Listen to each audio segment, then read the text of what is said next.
சத்யம் TV நேயர்களுக்கு வணக்கம். இது உங்களுடைய சிறில் பிரபு. இன்றைக்கு நான் லண்டன்ல இருந்து உங்களோட பேசுகிறேன். போன வாரம் நம்ம வந்து ட்ரம்ப்பை பற்றி பேசினோம், ட்ரம்ப்போட லீடர்ஷிப்பை பற்றி பேசினோம், எப்படி வந்து அந்த எலெக்ஷனோட அவுட்கம்மை பற்றி பேசினோம். இன்றைக்கி ட்ரம்ப் ஒரு 2-3 நாளைக்கு முன்னாடி வந்து அவங்க சொல்கிறாங்க, பிரிக்ஸ் நேஷனுக்கு எல்லாத்துக்கும் 100% நான் டேரிஃபை போட போகிறேன் அப்படின்னு சொல்கிறாங்க. இந்த நியூஸை கேட்ட உடனே எல்லாரும் நிறைய நியூஸை பரப்புகிறாங்க. அதாவது ட்ரம்ப் செருப்படி வாங்க போகிறாங்க, இல்லை பிரைம் மினிஸ்டர் மோடிக்கு பேக் போன் கிடையாது அப்படின்னு லெஃப்ட்டும் ரைட்டும் மீடியாஸ் வந்து நிறைய விதத்தில் இதை கவர் பண்ணுறாங்க. நாம் வந்து இந்த பிரச்சனை என்ன, எதை குறித்து இவங்க பேசுகிறாங்க, இதனோட நல்லது கெட்டது என்ன அப்படின்னு இன்னைக்கு பார்க்க போகிறோம். முதலாவது பிரிக்ஸ் நேஷன். யார் இந்த பிரிக்ஸ் நேஷன் அப்படின்னு பார்த்தோன்னா, பிரிக் அப்படின்றது வந்து பிரேசில், ரஷ்யா, இந்தியா, சைனா, இவங்க தான் ஆரம்பிக்கிறாங்க 2009. இவங்க எல்லாரும் வந்து ஒரு லூஸாக ஒரு ஆர்கனைசேஷனை கொண்டு வராங்க. அப்போது அந்த இதுக்குள்ள கொஞ்சம் கொஞ்சமாக மற்ற நாடுகளையும் சேர்த்துட்டு வராங்க. இப்போது பிரிக்காக இருந்தது பிரிக்ஸாக மாறிச்சு. சவுத் ஆஃப்ரிக்காவையும் உள்ளே கொண்டு வந்து சேர்த்துட்டாங்க. இதுக்கப்புறம் வந்து அவங்க அர்ஜென்டினாவை கொண்டு வந்து சேர்க்குறாங்க, யுஏஇ, ஈரானு, இத்தியோப்பியா, ஈஜிப்டுன்னு சொல்லி அநேக நாடுகள் இதுக்குள்ளே சேர்ந்துருச்சு. இப்போது இன்னைக்குள்ள பிரிக்ஸ்ன்றது வந்து இவ்வளோ நாடுகள் சேர்ந்தது. முதலாவது ரஷ்யா மட்டும்தான் இதனுடைய பிரச்சனை, ரஷ்யாவுக்கு மட்டும்தான் இது ப்ராப்ளம்னு நினச்சிருந்தாங்கன்னா இது ஒரு பெரிய இஷ்யூ ஆயிருக்காது. ஏன்னா ரஷ்யா வந்து உலகத்தில் 2% ஆஃப் த பாப்புலேஷன் தான், அவங்களோட கன்சியூமர் அவ்வளோ கிடையாது. ஆனால் இன்னைக்கு கடந்து வந்து இந்த ஒரு 15-20 வருஷ காலத்துக்குள்ள 45% ஆஃப் த வேர்ல்டு பாப்புலேஷன் உள்ள நாடுகள் எல்லாம் ஒன்றா சேர்ந்துருச்சு. 17% இருக்கிற இந்தியா, 18% இருக்கிற சைனா அப்படின்னு சேர்த்து இன்னைக்கு 45% வேர்ல்டு பாப்புலேஷன் அவங்க கீழே இருக்குது. அது மட்டும் இல்லை, 35% ஆஃப் த வேர்ல்டு ஜிடிபி வந்து இந்த பிரிக்ஸ் நேஷன் மூலமாக வருது. ஸோ அதனால் வந்து இவங்களை வந்து ரொம்ப சாதாரணமாக எடை போட்டுற முடியாது. ட்ரம்ப் சொல்கிற மாதிரி மிரட்ட முடியும், சில காரியங்களை பண்ண முடியும் தான், இல்லைன்னு சொல்லலை. ஆனால் வந்து இந்த பிரிக்ஸ் நேஷனும் வந்து சாதாரணமாக நம்ம வந்து ஒரு இவங்க ரஷ்யா தான், இவங்க இந்தியா தான் வந்து ஒதுக்கிட முடியாது. ஏன் இந்த பிரிக்ஸ் நேஷன் ஃபார்ம் பண்ணுறாங்கன்னா, இன்னைக்கு உலக அரங்கில் எந்த வித தொழில் நீங்கள் பண்ணாலும் அதனுடைய ட்ரேடை வந்து டாலரை வச்சு தான் இவங்க பண்ண வேண்டியதாக இருக்குது.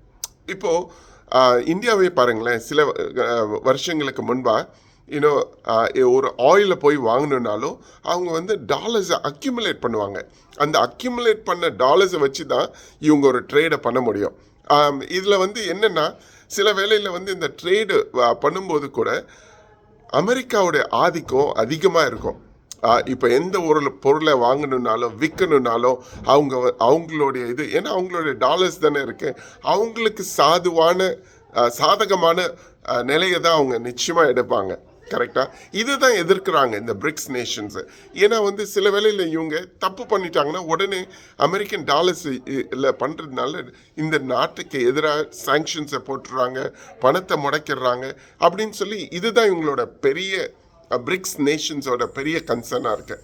அதை தான் உடைக்கணும்னு சொல்கிறாங்க. அதை வந்து இவங்க என்ன சொல்கிறாங்க, டாலரைசேஷன் அப்படின்னு சொல்கிறாங்க.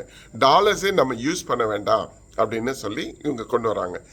இதில் இவங்க என்ன சொல்கிறாங்க, புதுசாக ஒரு டாலரை நம்ம கொண்டு வரணும், புதுசாக டாலருக்கு ஈக்குவலண்ட்டான ஒரு கரன்சியை கொண்டு வரணும், புதுசாக ஒரு சிஸ்டத்தை கொண்டு வரணும். சைனா ஏற்கனவே சிப்ஸ்ன்னு ஒரு சிஸ்டத்தை உண்டாக்கிட்டாங்க. இதுக்கு முன்னாடி உலகத்தரத்தில் எங்கே நம்ம டிரான்சாக்ட் பண்ணாலும் ஸ்விஃப்ட் அப்படின்ற ஒரு சிஸ்டத்தை கொண்டு தான் நம்ம பண்ணிகிட்ருக்கோம், இன்றைக்கும் பண்ணிகிட்ருக்கோம்.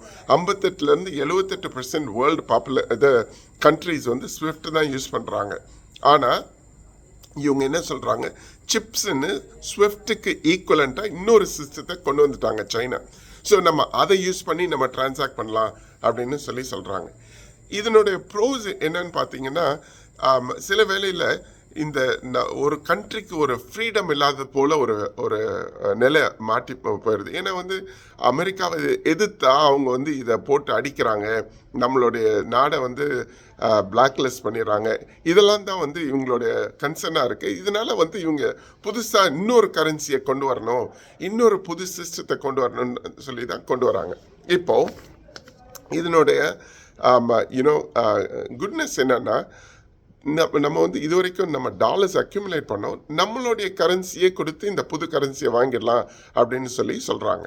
இதில் கான்ஸ், இதனுடைய நஷ்டங்களில் என்னன்னு பார்த்தோன்னா, இன்றைக்கி பிரிக்ஸ் நேஷனாக இருக்கிற கண்ட்ரிஸ் பாருங்களேன், பிரேசில், சைனா, இந்தியா, ரஷ்யா எல்லாம் சொல்கிறோம்ல, இந்த நாடுகளுக்குள்ளேயே நிறைய தகராறு இருக்குது. சைனாக்கும் இந்தியாவுக்கும் தகராறு இருக்குது, யுஏஇக்கும் சவுதி அரேபியாவுக்கும் தகராறு இருக்குது, ஈஜிப்ட், ஈரான், இதெல்லாம் கான்ஃப்ளிக்ட் நேஷன்ஸு.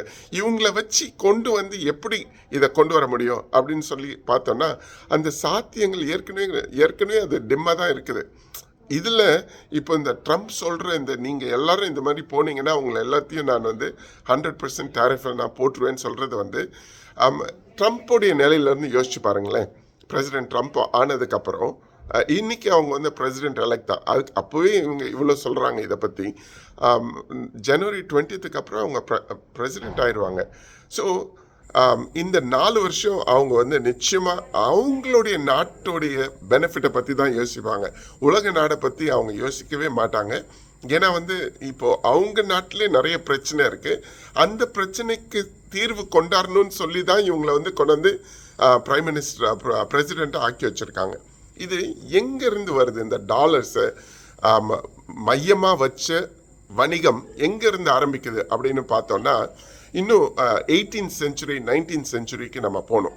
அங்கே பிரிட்டிஷ் பவுண்ட்ஸை தான் 18th centuryலையும் 19th centuryலையும் ஒரு பெரிய வணிகத்துக்கு உபயோகப்படுகிற ஒரு கரன்சியாக யூஸ் பண்ணிட்டு இருக்காங்க. இப்போது இதை தாண்டி வரும்போது நம்ம என்ன பார்க்குறோன்னா, 1944 வேர்ல்டு வார் 1 வேர்ல்டு வார் 2 முடியும் போது நிறைய அந்த பிரிட்டிஷ் பவுண்ட்ஸுக்கு உண்டான அந்த வேல்யூ குறைஞ்சி போகுது.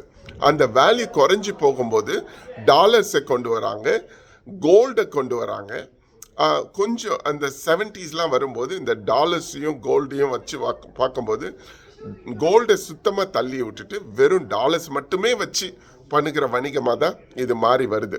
இப்போது இதனுடைய பெனிஃபிட்ஸ் என்னன்னு பார்த்தீங்கன்னா, ஏற்கனவே ஒரு சிஸ்டம் இருக்குது. அந்த சிஸ்டம் வேர்ல்டு பேங்க் ஆகட்டும், ஐஎம்எஃப் ஆகட்டும், இது போல் எல்லா சிஸ்டமும் ஸ்விஃப்ட் ஆகட்டும், ஏற்கனவே ஒரு சிஸ்டம் இந்த இடத்துல இருக்குது. இது எல்லாமே ஒழுங்காக உபயோகப்பட்டுட்டு தான் வருது. இப்போ இதை மாற்றணும் அப்படின்னு நம்ம உடனே சொன்னோன்னா, இது வந்து ரொம்ப கிளியராக ஒரு பாத்து கொண்டு போய் கொடுக்கணும். இப்போ பார்த்தீங்கன்னா, இந்தியாவோட பணத்தை வந்து ரஷ்யா நிறைய வச்சுருக்காங்க, அந்த பணத்தை எங்களால் கொண்டு போய் ஒன்றும் பண்ண முடியல அப்படின்றது அவங்களுடைய கவலையாக இருக்குது. அதனால தான் அவங்க ஒரு புதுசாக இன்னொரு டாலரை கொண்டு வரணும்னு நினைக்கிறாங்க. ஆனால் இப்போது இந்தியா பற்றி மட்டுமே நம்ம பார்ப்போமே. இந்தியா மட்டுமே யூஎஸோட $191 பில்லியன் ஒரு வருஷமும் அவங்க வந்து வணிகம் பண்ணுறாங்க யூஎஸோட. இப்போது யூஎஸ் வந்து நான் ஒவ்வொரு பொருளுக்கும் 100% டேரிஃப் போடுறேன் அப்படின்னு சொன்னால் என்ன ஆவாங்க? இது வந்து மேலோட்டமான ஒரு த்ரெட்டாக மட்டும் நம்ம இதை பார்த்துட முடியாது. ஏன்னா நமக்கு அவங்க மேலே ஒரு பெரிய டிபெண்டன்சி இருக்குது. நம்ம என்ன சொல்கிறோன்னா, உங்கள் டாலரை வச்சு நான் ட்ரேட் பண்ண மாட்டேன், ஆனால் உங்கள் நாட்டில் உள்ள வர பிஸ்னஸ் மட்டும் எனக்கு வேணும்னு நம்ம சொல்கிறோம். அப்படி நம்ம வந்து ஒரு பயஸ்டான ஒரு ஸ்டாண்டை எடுத்துடவே முடியாது. இவங்க ஃபைனான்ஸ் மினிஸ்டர் இவங்க பேசும்போது, எக்ஸ்டர்னல் அஃபேர்ஸ் மினிஸ்டர் ஜெய்சங்கர் பேசும்போது கூட அவங்க வந்து ரொம்ப அழகாக சொன்னாங்க, இது வந்து அவ்வளோ ஈஸியாக நாங்கள் முடிவு எடுத்துட மாட்டோம், எங்களுக்கு வந்து டாலரை எதிர்த்ததான போராட்டம் எங்களது கிடையாது அப்படின்லாம் பற்றி சொன்னாங்க. ஆனால் வந்து இப்போது இந்த பிரிக்ஸ் நேஷன்ஸ் எல்லாம் சேர்ந்து இதை பண்ணும்போது அமெரிக்காவுக்குன்னு ஒரு நஷ்டம் இருக்குது இதில், சரியா? ஏன்னா வந்து ஆயிலை வந்து இவங்க வாங்கும்போது, இன்றைக்குமே வந்து ஆயிலை வாங்கும்போது டாலர் இல்லாமல் வாங்கணும்னு பார்க்குறாங்க. அந்த பெட்ரோ டாலர்ஸ்ன்னு இருந்தது, அதெல்லாம் உடைக்கணும்னு பார்க்குறாங்க. அந்த ஓபெக் சிஸ்டத்துலேயே வந்து ஓபெக் ப்ளஸ்ன்னு கொண்டு வந்தாங்க. அந்த சவுதி அரேபியாவோட பவரை உடைக்கணும்னு பார்க்குறாங்க. இந்த மாதிரி நிறைய உலக அரசியல் இதுக்குள்ளே கடந்து இருக்குது. நம்ம வருகிற நாட்களில் இதை குறித்து இன்னும் அதிகமாக நம்ம பார்க்கலாம். ஆனால் இப்படி தான் சொல்லி நான் முடிக்கணும்னு நினைக்கிறேன். என்னென்னா, அவ்வளோ சீக்கிரத்தில் நீங்கள் இன்னொரு மணியை கொண்டு வந்துட முடியாது. இதை எப்படி இவங்க கொண்டு வரலான்னா, எப்படி வெஸ்ட்டில் ஒரு ஒரு ஸ்ட்ராங் லீடர்ஷிப் இருக்குதோ அதே மாதிரி ஈஸ்டில் ஒரு ஸ்ட்ராங் லீடர்ஷிப் வரணும். அவங்க சொல்கிற பேச்சை எல்லா பிரிக்ஸ் நேஷனும் ஒன்றுமே சொல்லாமல் கேட்கணும். அப்படி வருகிற ஒரு சூழ்நிலை வரும்போது தான் இது ரொம்ப ஈஸி இந்த மாதிரி பண்ணுறது. இல்லைன்னு வச்சுக்கோங்களேன், ஒவ்வொரு நாட்டுக்கும் ஒரு கரன்சி இருக்குது. அந்த கரன்சியை கொண்டு போய் தான் இவங்க யூஸ் பண்ணணும் எந்த ட்ரேட் பண்ணணுன்னாலும். இப்போ ரஷ்யா ஆகட்டும், இந்தியா ஆகட்டும், சைனா ஆகட்டும், அவங்களோட கரன்சியை எடுத்து உபயோகப்படுத்தலாம்ல. பண்ண முடியாது. டாலரை மாதிரி இந்தியா கரன்சியோ ரஷ்யன் கரன்சியோ சைனீஸ் கரன்சியோ வச்சு பண்ண முடியாது. ஏன்னா ஏற்கனவே இவ்வளோ நேஷன்ஸு இந்த சிஸ்டமில் இருக்காங்க. ஸோ இவங்க சைனாவையோ இந்தியாவையோ வச்சு அவங்களுடைய கரன்சியை எடுத்து கொண்டு போய் கூட இந்த ஒரு சிஸ்டமை கொண்டு வந்திருக்கலாம். அப்படி பண்ண முடியாத ஒரு சூழ்நிலைனால்தான் இவங்க புதுசாக இன்னொரு கரன்சிக்கு போகிறாங்க. ஸோ இப்போ இந்த புது கரன்சியை கொண்டு வரணும்னா உலகத்தில் இருக்கிற எல்லாரும் அதை வாங்கினா தான் அந்த கரன்சிக்கு வேல்யூ உண்டு.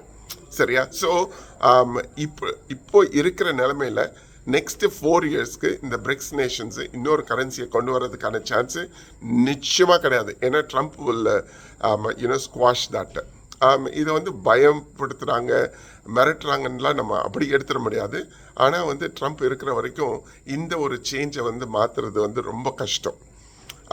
ஏன்னா பிரிக்ஸ் நேஷன்ஸ்குள்ளே ஒரு ஒத்துமை இல்லாததுனால உடனே இவங்க இதை கொண்டு வந்துட முடியாது.